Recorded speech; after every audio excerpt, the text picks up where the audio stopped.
Dios los bendiga, hermanos, y reciban un cordial saludo. Bienvenidos a este canal. Hoy les traigo la clase número 2. Esta clase se llama Teología Propia. Pero antes de entrar en el tema, quisiera explicar algunas cosas. A la doctrina bíblica, lo que estamos viendo, también se le llama teología. Doctrina o teología. Sí, entonces son dos formas de llamarlo. La palabra teología viene de dos palabras. La palabra teos, en griego, que significa Dios, y la palabra logos, en griego, que significa tratado o estudio. De tal manera que la teología es el estudio de Dios. Y entonces llamarlo doctrina o llamarlo teología, pues es lo mismo, ¿no? Pero en las librerías vamos a encontrar más libros que digan teología. Entonces, cuando hablamos de teología, estamos hablando del estudio o del tratado de Dios. Hay muchos tipos de teología. Hoy les voy a hablar de dos de ellos. La primera se llama teología bíblica.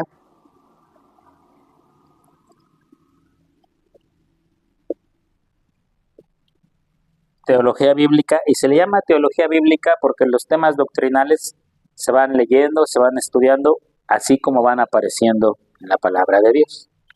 Y otra rama u otro tipo de teología se llama teología sistemática.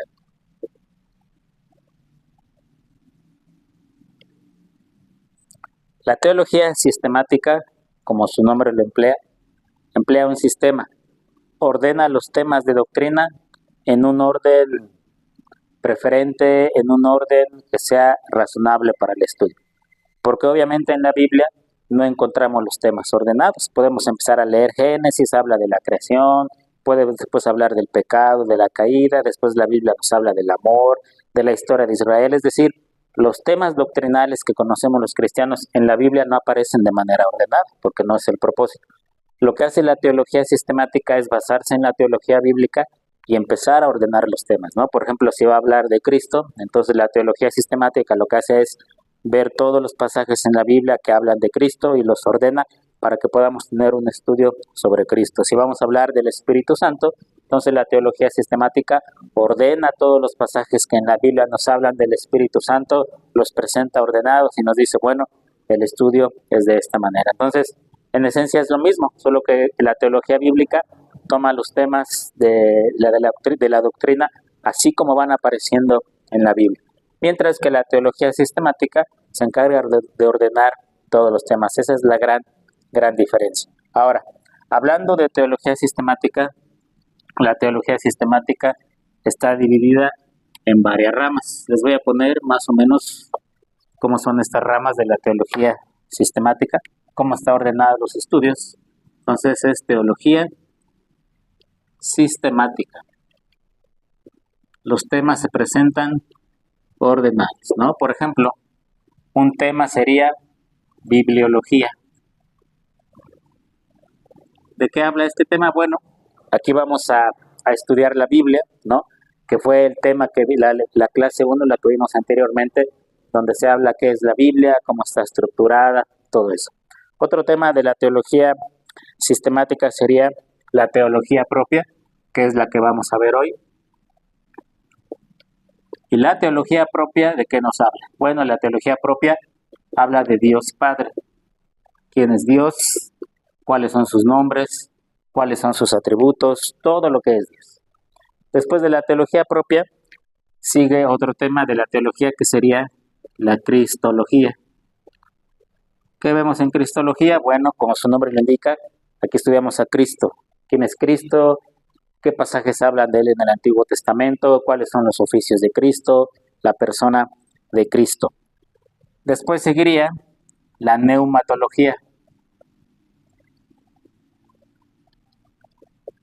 La neumatología es la doctrina o la teología del Espíritu Santo. Aquí estudiamos al Espíritu Santo, sus nombres, sus atributos, que es el Espíritu Santo. Después de la neumatología vendría la antropología,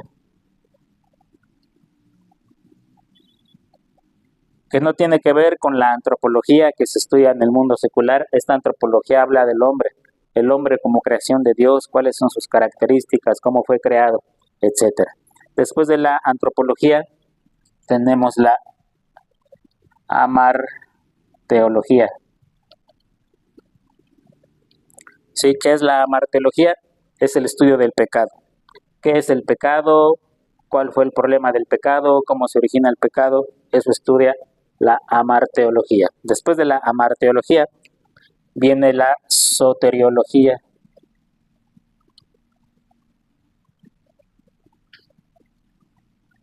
La soteriología es el estudio de la salvación, la obra de Cristo en la cruz del Calvario, expiación, propiciación, sustitución, todo lo que tenga que ver con la obra de nuestro Señor en la cruz del Calvario, eso es la soteriología. Después seguiría la eclesiología,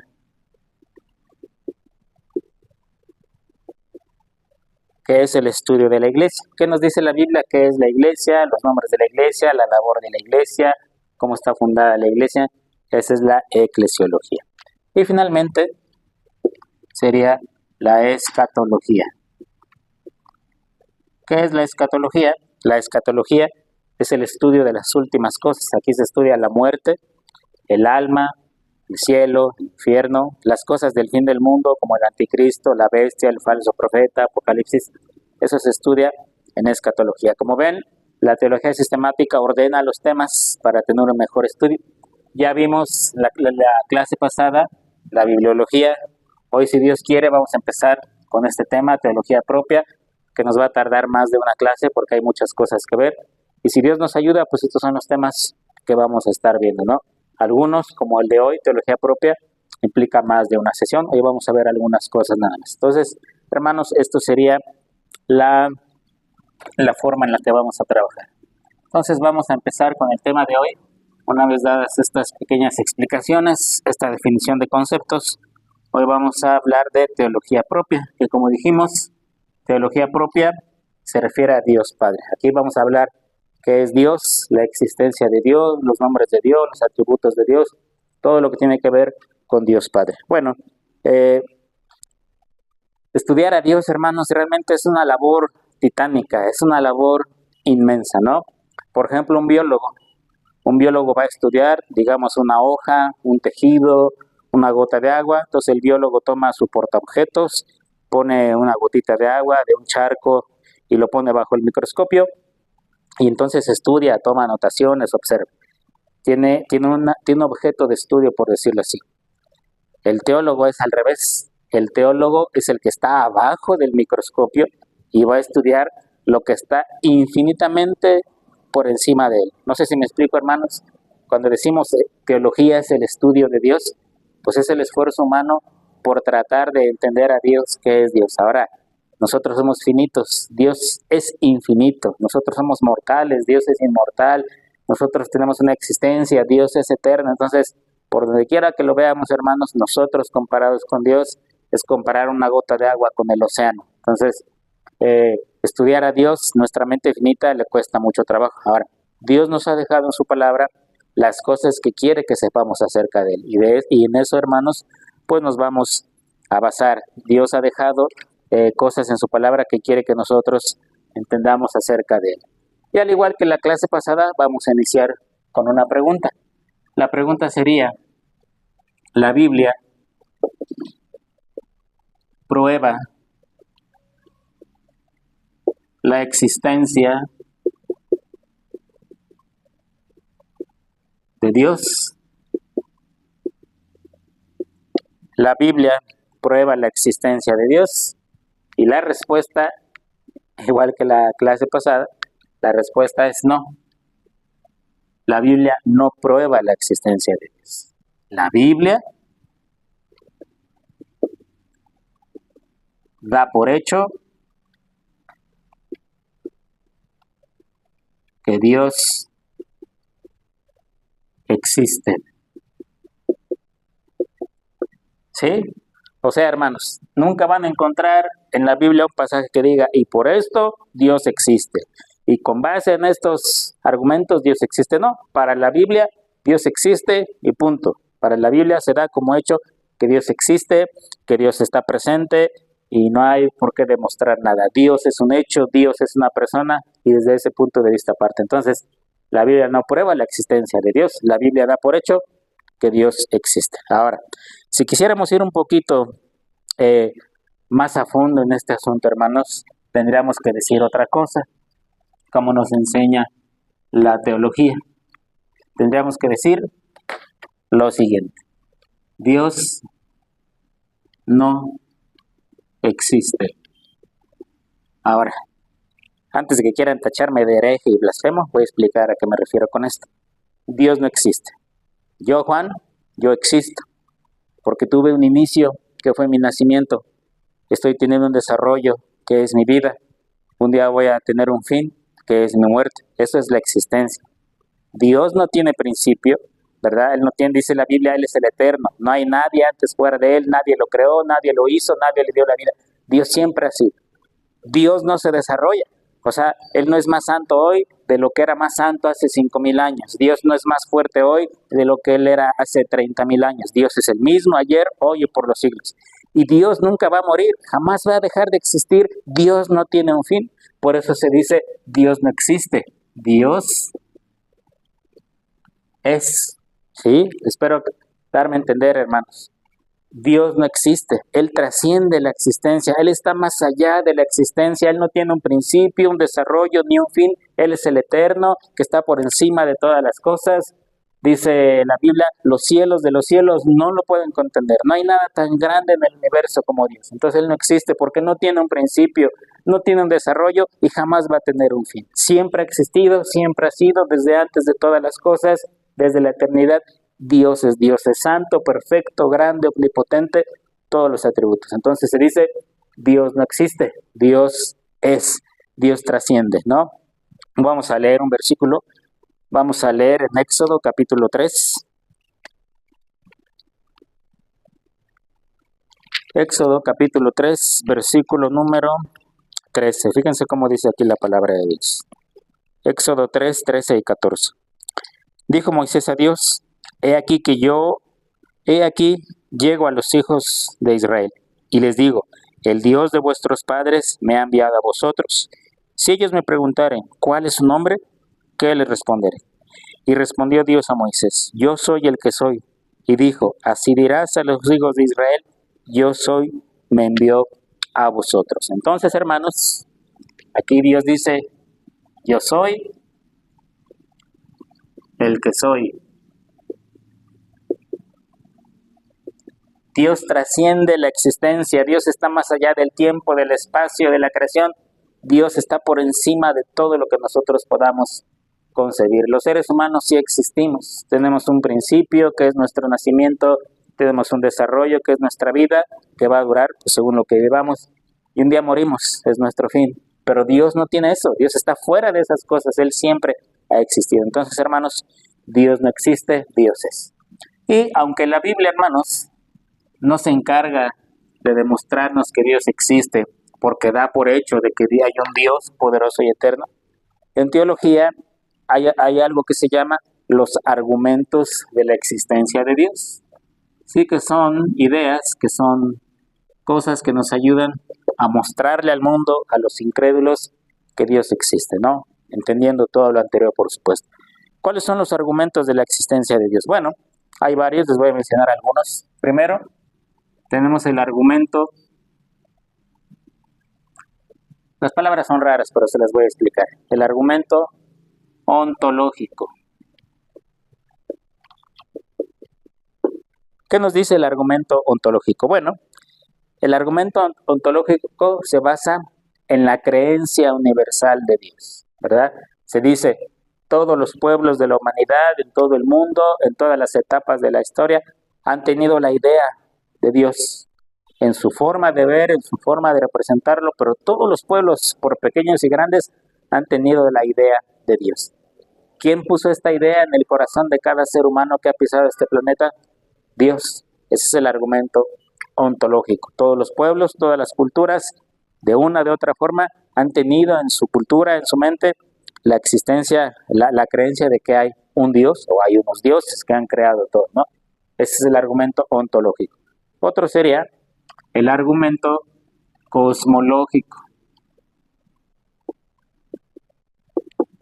El argumento cosmológico dice, bueno, hay un universo con estrellas, con planetas, infinito. Alguien tuvo que haberlo creado. Sí, el universo no es producto del azar, no es producto de la casualidad. Alguien tuvo que crear este universo, esta naturaleza en la que vivimos, y ese fue Dios.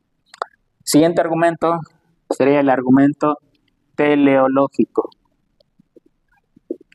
El argumento teleológico se deriva de este. Si en este se dice el universo debe tener un creador, en el teleológico se dice no solo hay un creador, sino hay un diseñador, alguien que creó el universo de tal manera que cada estructura está bien hecha, que cada célula, cada organismo, cada parte de la naturaleza del universo funciona de una manera exacta y precisa. Debe haber un creador, ¿verdad? No solamente un creador, sino un diseñador, alguien que fue el arquitecto y dijo, vamos a diseñar el universo de esta manera, ¿no? Y ese tuvo que haber sido Dios. Voy a leerle las palabras de un teólogo que se llamó Louis Berkhoff. Él dice en su libro, por donde quiera que el mundo se contemple, revela inteligencia, orden, armonía y designio, denunciando así la existencia de un ser inteligente y de firmes designios, tal como lo exige la producción de un mundo tal. Es decir, el mundo funciona tan perfectamente que debe haber un Dios que ha creado las cosas.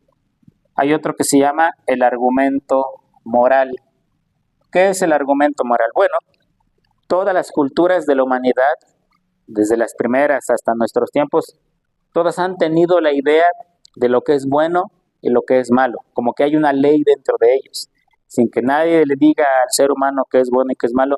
Él por su instinto sabe lo que es bueno y sabe lo que es malo, sabe que matar es malo, sabe que esto es bueno.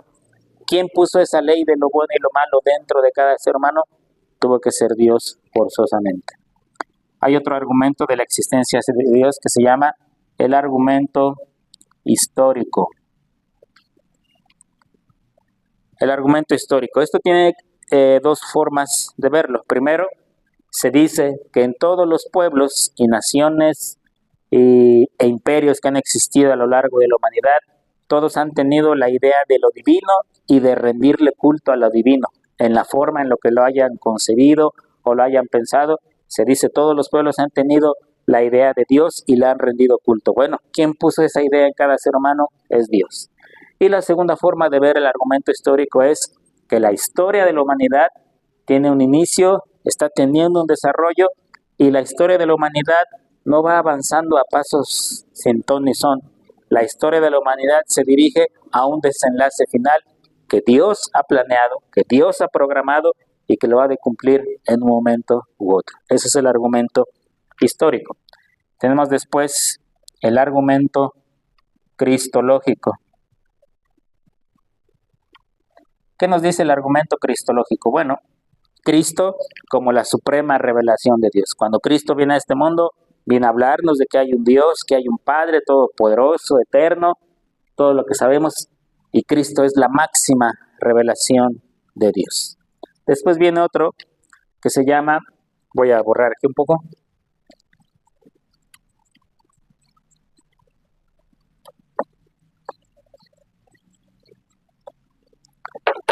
se llama el argumento de la revelación bíblica. Este lo vamos a ver más a fondo un poquito más adelante. Pero el argumento de la revelación bíblica nos habla de que la Biblia, como tal, nos habla de un Dios poderoso, de un Dios eterno. Ese es el argumento de la revelación bíblica. Y finalmente, hermanos, tenemos el argumento de la conversión. ¿De qué habla el argumento de la conversión? Bueno, de que a lo largo de la historia del cristianismo, miles, millones de hombres y mujeres sus vidas han sido transformadas gracias a Dios, ¿verdad? Pecadores llenos de vicios, gente que tenía una vida sin sentido, sin propósito, al tener un encuentro con Dios, su vida es cambiada, su vida es transformada. ¿Qué objeciones se le puede poner al argumento de una vida que ha sido cambiada y transformada por el poder de Dios? Estos son, hermanos, por mencionar algunos, los argumentos de la existencia de Dios, y que, como les dije hace rato, la Biblia no nos va a demostrar que Dios existe. Para la Biblia Dios existe. Sin embargo, como cristianos debemos tener la capacidad de demostrar que nuestra fe es creíble, de hacer que nuestra fe sea razonable. Y alguien algún día nos dirá, bueno, ¿y cómo sabes que Dios existe? Estos argumentos pudieran ayudar un poco en ese aspecto. Bien, ahora, hermanos, ya que vimos esto, tenemos que hacernos la pregunta, ¿quién o qué es Dios?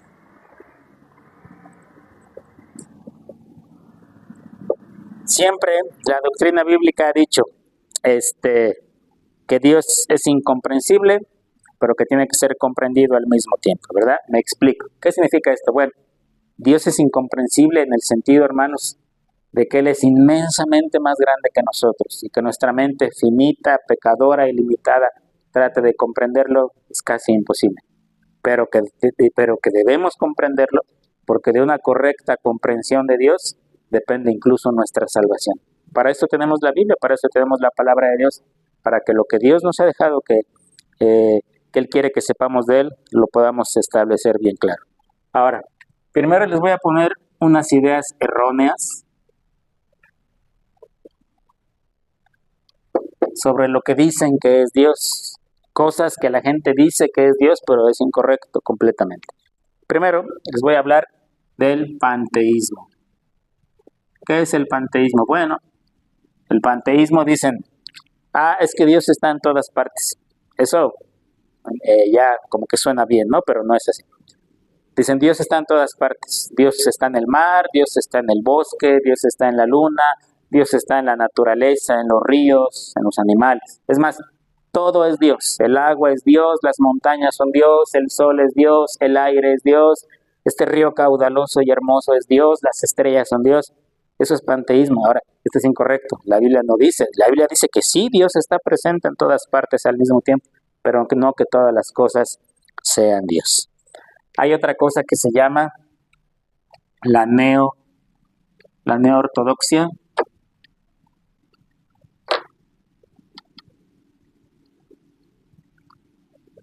La neoortodoxia dice, hay dos cosas. Tenemos algo que se llama fenómena, ¿verdad?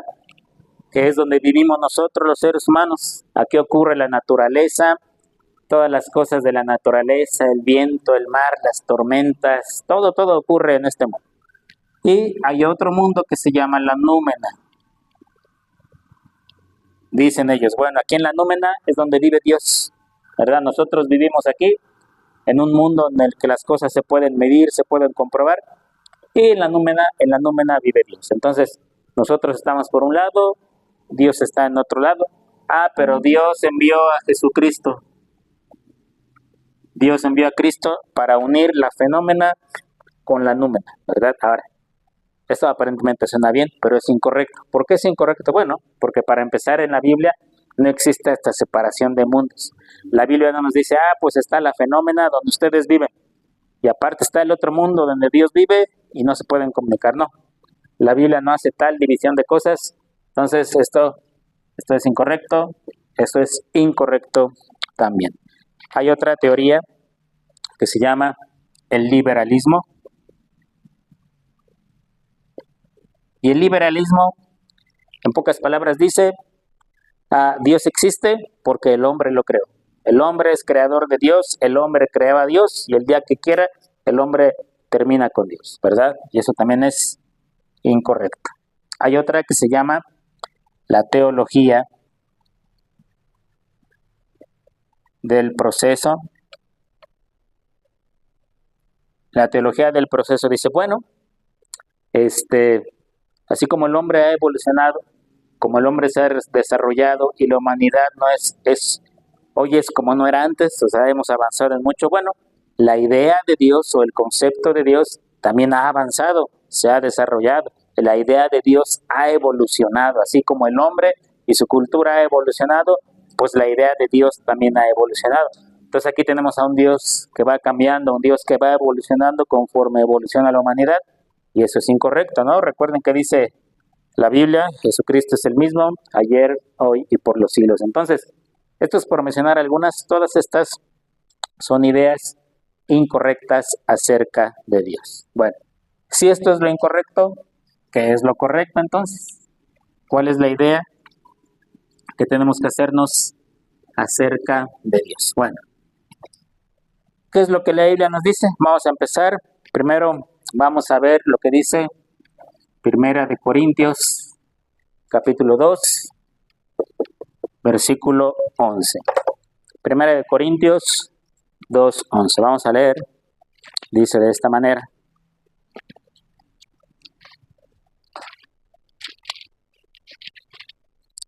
Primera de Corintios 2:11. Porque ¿quién de los hombres sabe las cosas del hombre, sino el espíritu del hombre que está en él? Así tampoco nadie conoció las cosas de Dios, sino el espíritu de Dios. Entonces, Dios, hermanos, se revela a sí mismo. Sé, como les dije al principio, que el conocimiento de Dios es demasiado elevado para nosotros. Nunca vamos a terminar de conocer a Dios. Pero lo que Dios ha dejado, que quiere que sepamos acerca de Él, la revelación que Dios ha dado de sí mismo, lo vamos a encontrar en la palabra de Dios. Entonces, aquí el apóstol Pablo dice, bueno, ¿quién va a conocer las cosas del hombre sino el espíritu del hombre? Así de la misma manera, ¿quién va a conocer las cosas de Dios si no es el espíritu de Dios? Y lo que Dios quiere que conozcamos acerca de Él, lo que Dios se ha revelado para nosotros y que sí podemos entender y conocer, todo lo vamos a encontrar, hermanos, en la palabra de Dios. Hay algo que se llama la revelación de Dios. Y tenemos dos formas. Tenemos la revelación general y tenemos la revelación especial. ¿Cuál es una y cuál es otra? Les voy a explicar. Revelación general. ¿Cuál es la revelación general? Bueno, la revelación general, hermanos, quiere decir que Dios se revela a la humanidad por las cosas que Él ha creado. La naturaleza, los planetas, las estrellas, el universo mismo habla de que Dios se revela. Y se llama general porque cualquier ser humano, si quiere, puede darse cuenta de estas cosas. Voy a leerles algunos versículos. Vamos a leer en el libro de los Salmos, capítulo 19. Salmos capítulo 19, versículos 1 y 2. Los cielos cuentan la gloria de Dios y el firmamento anuncia la obra de sus manos. Un día emite palabra a otro día, una noche a otra noche declara sabiduría. Dice el salmista, los cielos cuentan la gloria de Dios, es decir, la naturaleza, el firmamento nos está demostrando que hay un Dios que existe. Otro versículo sería en el libro de los Hechos, capítulo 14, Hechos 14, 17, dice de esta manera.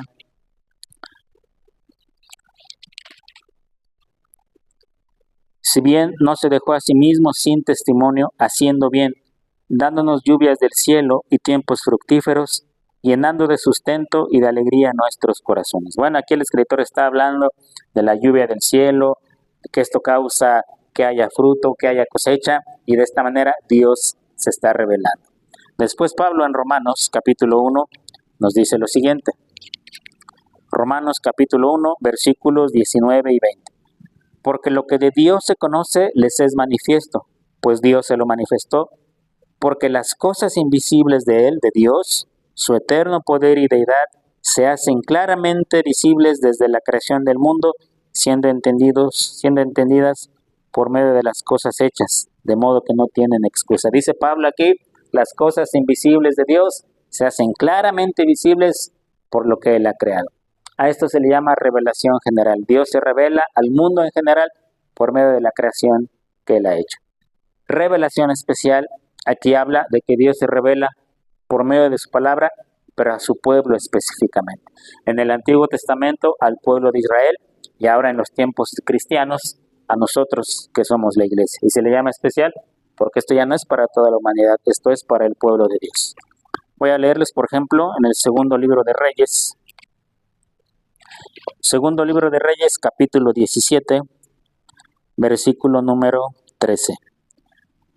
Jehová amonestó entonces a Israel y a Judá por medio de todos los profetas y de todos los videntes, diciendo: Volveos de vuestros malos caminos y guardad mis mandamientos y mis ordenanzas, conforme a todas las leyes que yo prescribí a vuestros padres y que os he enviado por medio de mis siervos los profetas. Aquí está Dios hablándole a su pueblo, que les ha enviado profetas, que les ha dado leyes, les ha dado una revelación especial. Libro de los Salmos, capítulo 103, versículo 7. Sus caminos notificó a Moisés y a los hijos de Israel sus obras. Entonces Dios, una revelación especial para su pueblo. Vamos al Nuevo Testamento, Evangelio de Juan, capítulo 1.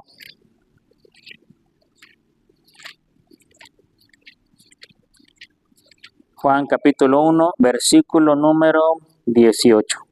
A Dios nadie le vio jamás. El unigénito Hijo que está en el seno del Padre, Él le ha dado a conocer. Dios, el Señor Jesucristo, ha venido a revelar al Padre a través de una revelación especial. Y finalmente Hebreos capítulo 1, versículos 1 y 2.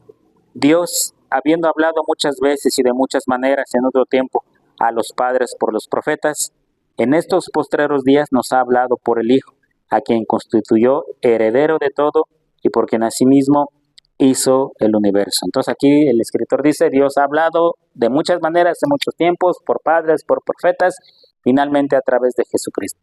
A esto se le llama revelación especial. Esto es para toda la humanidad, esto es para el pueblo de Dios, esto es a través de la naturaleza y la creación, esto es a través de la palabra de Dios. Y es especial porque solo el pueblo de Dios, ya sea judíos o cristianos, tienen acceso a la palabra de Dios. Otra cosa que tenemos que decir a esto, hermanos, es que Dios es espíritu. Dios es espíritu. Leamos lo que dice Juan en su Evangelio, capítulo 4, versículo 24. Juan 4, 24. Dios es espíritu, y los que le adoran en espíritu y en verdad es necesario que le adoren. Dios, hermanos, es espíritu, ¿verdad? No tiene un cuerpo físico como nosotros. Respecto a esto, hay dos términos que tenemos que definir. Por ejemplo, tenemos que hablar de antropomorfismos.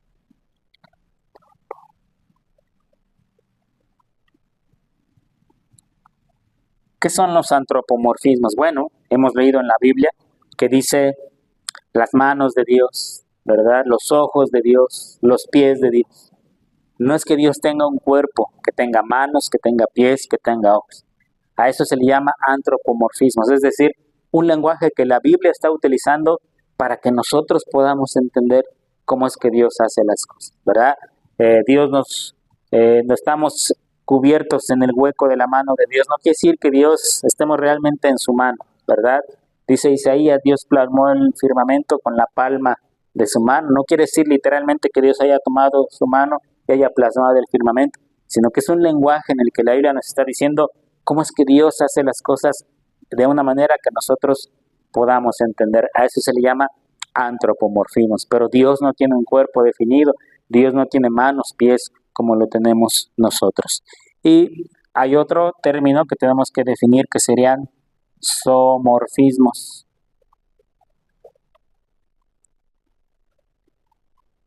¿Verdad? Por ejemplo, si leemos en la Biblia que Dios tiene alas, no quiere decir que verdaderamente Dios tenga alas en su espalda. Es una forma, es un lenguaje que la Biblia está utilizando, hermanos, para que nosotros podamos entender cuál es el modo de operar de Dios, cuál es la forma en la que Dios trabaja, en la que Dios hace las cosas. Pero tenemos que entender, como dice Juan 4:24, que Dios es espíritu. No está confinado a un cuerpo como lo estamos nosotros, no está limitado por el tiempo y por el espacio. Él es espíritu. Y si la Biblia nos habla de sus manos, de sus brazos, de sus piernas, de sus pies, de sus alas, quiere decir, hermanos, que la Biblia está usando un lenguaje que nosotros podamos entender, un lenguaje finito para entender lo que es infinito. Y finalmente, hermanos, con respecto a este tema, Dios no solamente es espíritu, Dios no solamente se ha revelado, sino que también tenemos que decir que Dios es invisible. Dios es invisible. Y vamos a leer, hermanos, una cita que está en el Evangelio de Juan también. Juan capítulo 1, versículo 18. Juan 1, 18 dice de esta manera: a Dios nadie le vio jamás. El unigénito Hijo que está en el seno del Padre, Él le ha dado a conocer. A Dios nadie lo ha visto jamás, hermanos, porque Dios es invisible, ¿verdad? Él no tiene un cuerpo para que lo podamos ver. Dios es invisible. Es Cristo nuestro Señor el que lo ha dado a conocer. Sin embargo, ustedes habrán leído en el Antiguo Testamento que dicen: Moisés vio a Dios cara a cara, alguien vio a Dios, alguien vio esto de Dios. A eso en el Antiguo Testamento se le llaman teofanías. ¿Qué son las teofanías? Bueno, las teofanías son esas manifestaciones de Cristo en el Antiguo Testamento representando a Dios. Obviamente en el Antiguo Testamento, antes de que se encarnara en el vientre de María, Cristo ya existía, por supuesto, eso lo entendemos todos los cristianos. Es a partir de la encarnación de María y que empieza a vivir en este mundo cuando ya vemos al Señor con un cuerpo físico como tal. Pero antes de eso, en el Antiguo Testamento hay pasajes, hay relatos donde se habla que Dios apareció, que Dios se hizo presente, que el ángel de Jehová, eso lo vamos a ver mucho más adelante, o que vieron a Dios cara a cara. No era Dios el Padre, era Dios el Hijo representando al Padre, y a eso en la Biblia se le llaman teofanías, es decir, manifestaciones del Hijo de Dios, manifestaciones de Dios por medio de Jesucristo en el Antiguo Testamento, antes de que Él apareciera y viniera a este mundo. Entonces, tenemos que entenderlo de esa manera. Y bien, hermanos, hasta aquí llega nuestra lección. Todavía no terminamos en la clase 2, que se llama Teología Propia. Todavía tenemos que seguir hablando acerca del Padre. La próxima lección que vamos a tener, que está dentro de este tema, va a ser los nombres de Dios.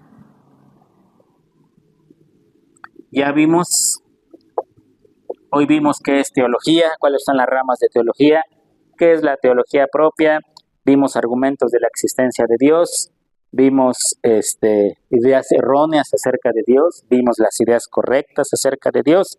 Lo que vamos a ver en la siguiente clase, si Dios nos da vida, hermanos, es los nombres de Dios. Espero, hermanos, que estas clases les sean útiles. Si tienen dudas, si tienen preguntas, por favor, exprésenlas por este medio o por el grupo de WhatsApp. Voy a tener mucho gusto en contestarlas. No sé que a veces al tocar estos temas por primera vez pudiera haber dudas, pero hermanos, siéntanse en confianza de preguntar. Recuerden, como me decían a mí en la primaria, quizá la frase es un poco dura, pero a mí me decían siempre: no hay preguntas tontas, hay tontos que no preguntan. Ninguna pregunta es tonta. Todo lo que preguntemos y hagamos para conocer y saber más o despejar dudas va a ser bueno. Nos vemos la próxima clase, hermanos, con este tema. Dios los bendiga.